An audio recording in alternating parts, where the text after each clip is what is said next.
Bienvenue au Café de la Vérité.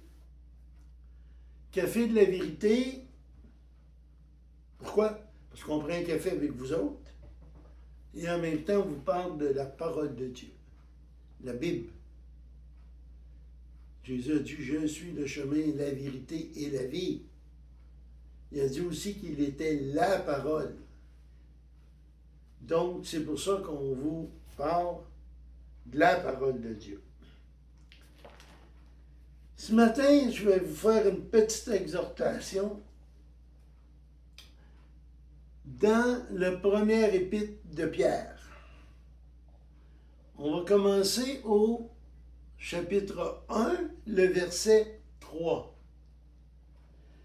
Béni soit le Dieu et Père de notre Seigneur Jésus-Christ, qui, selon sa grande miséricorde, nous a régénérés par la résurrection de Jésus-Christ d'entre les morts pour une expérience vivante.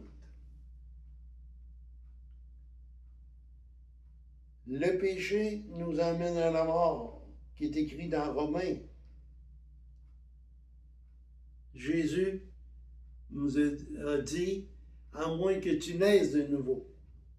Et là, on voit qu'il nous régénéra par le sacrifice de Jésus.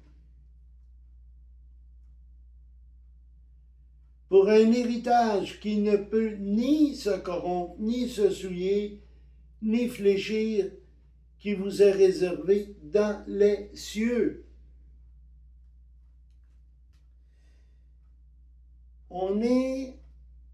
Les temps sont divisés, ce qu'on appelle des dispensations. Nous sommes présentement dans une dispensation de la grâce, qui, elle, va se terminer très bientôt. Donc, Pierre va nous expliquer tantôt comment on peut être régénéré, comment on peut être sauvé. Et quelle est notre récompense? Ça va être avec Jésus, avec Dieu pour l'éternité. Et on ne peut pas s'imaginer comment dans les cieux, c'est magnifique, c'est beau. On regarde ici un lever du soleil, on dit « wow ». On regarde un beau jardin fleuri, on dit « wow ». Mais c'est encore plus beau là-haut. Donc,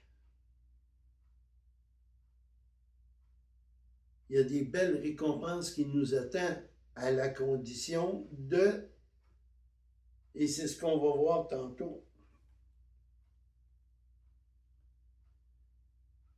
À vous, vous êtes gardés par la puissance de Dieu, par la foi, pour le salut prêt à être révélé dans les derniers temps.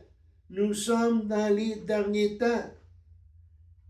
Le monde va rentrer dans la période de la colère de Dieu, des 7 ans de tribulation.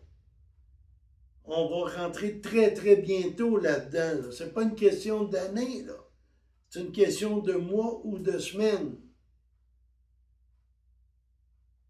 Allez-vous être prêts à la rencontre de Dieu? Dieu nous dit que c'est par la foi. Le ciel ne se gagne pas. Romains 6, 23, Éphésiens 2, 8 nous dit que c'est un don, c'est un cadeau gratuit. C'est la seule façon, c'est par la foi. Pas par les idoles, pas par les religions, mais simplement par la foi. Vous entrez saillis d'allégresse, quoi que vous soyez, maintenant, pour un peu de temps, puisqu'il le faut affliger dans différentes épreuves. Si vous êtes dans une église où ce qu'on vous dit, viens au Seigneur, puis tout va être beau, tout va être facile, tu vas devenir riche, tu vas être ci, tu vas être ça. Sortez! Sortez! C'est un faux évangile. Pierre ici nous dit, on va être éprouvé. Pourquoi qu'on va être éprouvé? Le verset 7 nous dit, afin que votre foi éprouvée, plus précieuse que l'or, périssable, cependant éprouvée par le feu, qui se trouve être un sujet de louange, de gloire, d'honneur, lors de la révélation de Jésus-Christ. De louange et d'honneur. On a un problème. Ça ne se règle pas. Patientez, Dieu a un temps donné.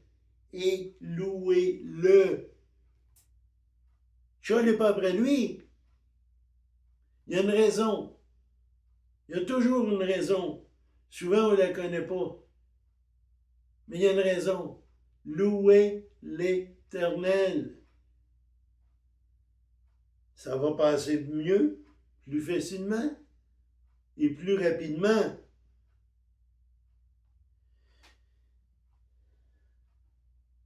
J'ai mon fils qui est décédé le 17 décembre 2024.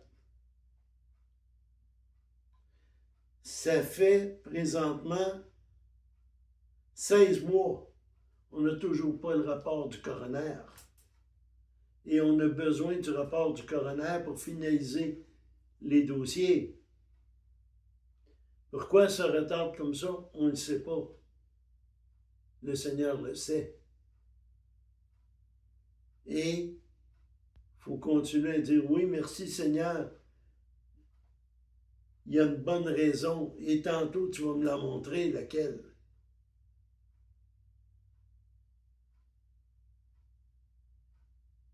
Faut louer l'Éternel et non crier après.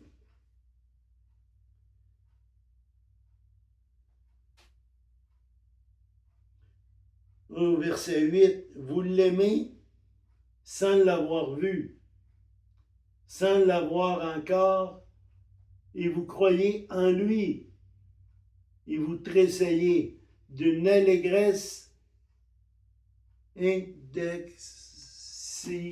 indicible et glorieuse,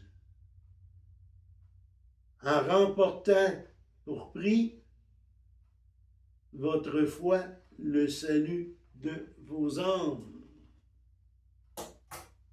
Donc, il ne faut pas abandonner. C'est par la foi que nous sommes sauvés. Parce que Dieu nous a tellement aimés, d'un amour si grand qu'il a pris son Fils, puis l'a envoyé mourir à la croix pour nous, pour nos péchés. Aucune religion va vous sauver, je l'ai dit tantôt, puis je le redis. C'est pas parce que vous êtes catholique que vous allez à la messe, c'est pas parce que vous êtes baptiste tous les dimanches matins, puis une fois dans la semaine, vous êtes à une réunion. Ce n'est pas parce que vous êtes pentecôtiste ou frère chrétien. Ce n'est pas parce que vous êtes bouddhiste. Nommez-la toutes les religions, aucune vous sauve. Dieu dit, je t'aime, je t'ai donné mon Fils. Crois en lui. C'est la seule façon d'éviter l'épreuve qui s'en vient, les 7 années épouvantables. C'est la seule façon de passer l'éternité avec Jésus et avec Dieu. Et ton choix doit être fait là. Tu ne sais pas quand tu vas mourir. Demain, cette nuit, après-midi, dans 10 ans. Dans 10 ans, je ne crois pas, parce qu'avec tout ce qui s'en vient, il n'y a pas grand monde qui va rester au bout de 7 ans. Mais repentez-vous maintenant. Attendez pas après l'enlèvement. Parce qu'après l'enlèvement, oui, vous allez pouvoir être sauvés. Mais à ce moment-là, vous allez devoir payer de votre propre vie. Refusez la marque de la bête. Donc, plus rien à manger. Plus de maison, plus rien. Là, parce que vous aurez pu... Il va être impossible d'acheter ou de vendre sans voir cette marque-là. Là. Ça va être un contrôle total. Et ceux qui vont l'avoir accepté ne pourront plus entrer dans le royaume des cieux. Votre décision doit être prise aujourd'hui. Père très saint, je te demande pardon de mes péchés. Je te remercie pour Jésus et demandez que l'Esprit Saint vienne en vous pour vous guider. Que l'Éternel vous bénisse.